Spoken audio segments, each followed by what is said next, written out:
هو انت بقيت عامل كده ليه يا عم الكبد؟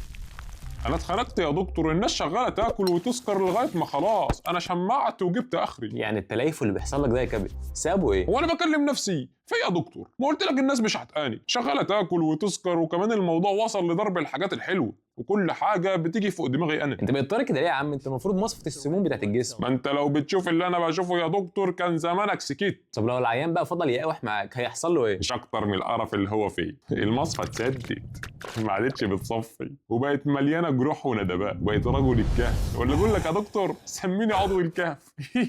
هو ده وقت هزار يا عم الكبد، العيان داخل على استسقاء والسموم طالعه للمخ وهتعمل له غيبوبه، وانت شكلك بقيت مصفى بايظه. امال انت فاكرني هفضل حمال اسيه؟